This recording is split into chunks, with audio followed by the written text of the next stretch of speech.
sometimes your joke might not hit well with some people. So you need to know who your audience is before you make a joke. I know people who have made jokes that are like filled with like the offensive words and stuff like that. Sometimes if it's like a comedian, sometimes it can be funny. But if you like, I know people who have created jokes like filled with these, but it wasn't funny. It was just like idiotic in my opinion. Gotcha. It's like they're just swearing a shit ton to make something sound funny when it Yeah, wasn't. that's why I say Okay. like you got to have some sort of intellectual. You got to be somewhat intellectual to be a comic, if that makes sense. Gotcha. Yeah. Maybe, maybe not.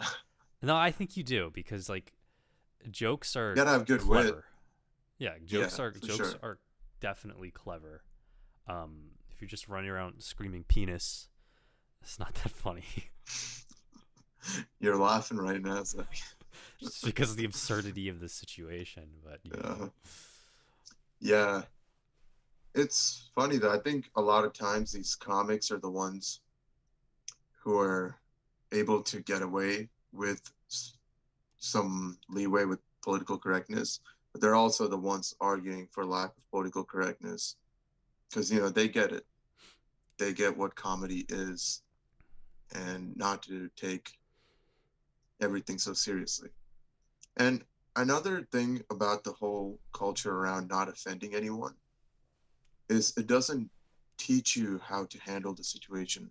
It's like go think of any adversity for that matter. If you go through life never having faced a particular adversity, you're not going to know how to handle it when it comes your way. It's almost like keeping someone extremely sheltered, and you're training a whole society to do that.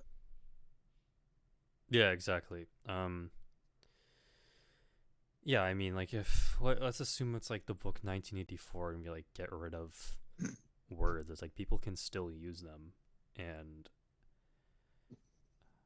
I think by like not, I don't want to say not saying them, but I think by like, I don't know, they can. I don't want to say like they value them or if they keep using them, but I see what you're saying that some people might get a little soft when you censor too much. Like I like my comedy pretty dark. It's funny, Yeah, yeah, but it brings that's what you do. You know, you bring humor to shit in the world, and it's not as powerful because it's now funny. yeah. And it also teaches you how to have a back and forth with someone, and in a not in an insulting sense, but again in a fun sense. Mm-hmm. Because if you're going around focused on every single word and every single thing offending you, then what else are you doing with your life? You're just sitting around getting focused on that. And like I know a couple people like this who they're always focusing on the negative in things, right? And they're not happy. Yeah, exactly. Yeah, sometimes you just gotta turn off your brain and just enjoy. And this is like I know like